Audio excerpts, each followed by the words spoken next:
সফলতার গল্পে কেবল একটা বার্তা থাকে, কিন্তু ব্যর্থতার গল্পে সফল হওয়ার উপায় থাকে। আপনাকে স্বপ্ন দেখে যেতে হবে স্বপ্ন সত্যি হওয়ার আগে পর্যন্ত। মানুষের জীবনে প্রতিবন্ধকতা থাকা দরকার, বাধা না থাকলে সফলতা উপভোগ করা যায় না। ব্যর্থতা নামক রোগের সবথেকে ভালো ঔষধ হলো আত্মবিশ্বাস আর কঠোর পরিশ্রম। এটা আপনাকে একজন সফল মানুষ গড়ে তুলবে। প্রশংসা করতে হবে প্রকাশ্যে, কিন্তু সমালোচনা করতে হবে ব্যক্তিগতভাবে। জটিল কাজে বেশি আনন্দ পাওয়া যায়, তাই সফলতার আনন্দ পাওয়ার জন্য মানুষের কাজ জটিল হওয়া উচিত। স্বপ্ন সেটা নয় যেটা তুমি ঘুমিয়ে ঘুমিয়ে দেখো, স্বপ্ন হলো সেটাই যা পূরণের প্রত্যাশা তোমাকে ঘুমাতে দেয় না। জীবন আর সময় হলো পৃথিবীর শ্রেষ্ঠ শিক্ষক। জীবন শেখায় সময়কে সঠিকভাবে ব্যবহার করতে, আর সময় শেখায় জীবনের মূল্য দিতে। যদি সূর্যের মতো উজ্জ্বল হতে চাও, তাহলে তোমাকে প্রথমে সূর্যের মতো পড়তে হবে। যুব সমাজকে চাকরি প্রার্থী হওয়ার বদলে চাকরিদাতা হওয়া প্রয়োজন। প্রথম জয়ের পর কখনো বিশ্রাম নেওয়া উচিত নয়, তাহলে দ্বিতীয়বার যদি আমরা ব্যর্থ হই তখন সবাই বলবে প্রথমটা তুমি ভাগ্যের জোরে পেয়েছিলে। সমস্যা এলে কখনো এড়িয়ে যাবে না, মুখোমুখি রুখে দাঁড়াবে। মনে রাখবে, সমস্যাহীন জয়ের কোনো আনন্দ নেই, আর সব সমস্যার সমাধান আছে। সমস্যাকে কখনো তোমার উপর চেপে বসতে দেবে না। হতাশা না হয়ে তুমি দেখো স্বপ্ন পূরণের কতটা কাছে তুমি এলে। সাহস হারাবে না, আর লক্ষ্য রাখবে জীবনের একটি দিনও যাতে ব্যর্থ না যায়। স্বপ্ন বাস্তবে রূপান্তরিত করার পূর্বে স্বপ্ন দেখা প্রয়োজন। মহৎ মানুষেরা ধর্মকে মিত্রতা স্থাপনের কাজে ব্যবহার করে, আর সংকীর্ণ মানুষেরা ধর্মকে যুদ্ধের অস্ত্র হিসেবে কাজে লাগায়।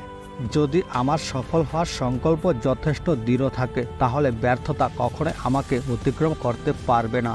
আপনি যদি ব্যর্থ হন তাহলে কখনোই হাল ছাড়বেন না, কারণ ব্যর্থতা মানে শিক্ষার প্রথম প্রচেষ্টা। বৃষ্টির সময় প্রত্যেক পাখি কোথাও না কোথাও আশ্রয় খোঁজে, কিন্তু ঈগল মেঘের উপর দিয়ে উড়ে বৃষ্টিকে এড়িয়ে যায়।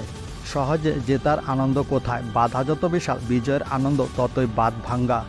যতবার আমি ব্যর্থ হই এবং চেষ্টা চালিয়ে যাই, তার উপর সরাসরি নির্ভর করে আমি কতবার সফল হতে পারবো।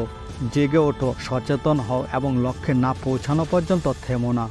পৃথিবীতে কোনো মেয়ে 6টা গাড়ির মালিক ছেড়ে সিক্স প্যাকওয়ালা ছেলের সাথে যাবে না। তাই জিমে যাওয়া বন্ধ করে কাজে যাও। কখনো হাল ছেড়ে দিও না। এখনকার এই দাঁতে দাঁত চেপে করা কষ্টগুলো তোমাকে বিজয়ের খেতাব এনে দেবে সারা জীবনের জন্য। আপনি জীবনে যা চান আপনি তাই পেতে পারেন, যদি আপনি অন্যদেরকে তাদের চাওয়া নিশ্চিত করতে সাহায্য করে থাকেন। মনোবল মানুষকে মৃত্যুর পথ থেকেও ফিরে আনতে পারে, সুতরাং যার মনোবল যত বেশি, তার ব্যর্থ হওয়ার সম্ভাবনা তত কম। সাফল্যের কোনো গোপন রহস্য নেই, এটি প্রস্তুতি, কঠোর পরিশ্রম এবং ব্যর্থতা থেকে শেখার ফলাফল। কখনো ভেঙে পড়ো না। পৃথিবীর যা কিছু হারিয়ে যায় অন্য কোনো রূপে, সেটি ঠিকই আবার ফিরে আসে জীবনে। জলের দিকে শুধু তাকিয়ে থাকলে তুমি কোনোদিনও সাগর পাড়ি দিতে পারবে না। আমার অভিজ্ঞতা বলে শ্রেষ্ঠ মোটিভেশন হলো সত্যিকার ইচ্ছা। সত্যিকার ইচ্ছা থাকলে কোনো বাধাই মানুষকে থামাতে পারে না। যদি তুমি গতকাল পরে গিয়ে থাকো, তাহলে আজ এই মুহূর্তে উঠে দাঁড়াও। আপনি যদি গরিব হয়ে জন্ম নেন তাহলে এটা আপনার দোষ নয়, কিন্তু আপনি গরিব থেকে যদি মারা যান সেটা আপনারই দোষ।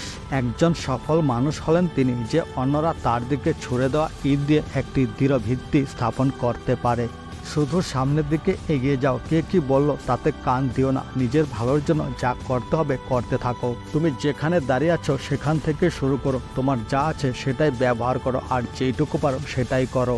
যদি কোনোদিন আপনার সামান্য কোনো সমস্যা না আসে, আপনি নিশ্চিত হতে পারেন যে আপনি ভুল পথে হাঁটছেন। বন্ধুরা, ভিডিওটি এই পর্যন্তই। সবাই ভালো থাকবেন। দেখা হচ্ছে পরের আরেকটি নতুন ভিডিওতে।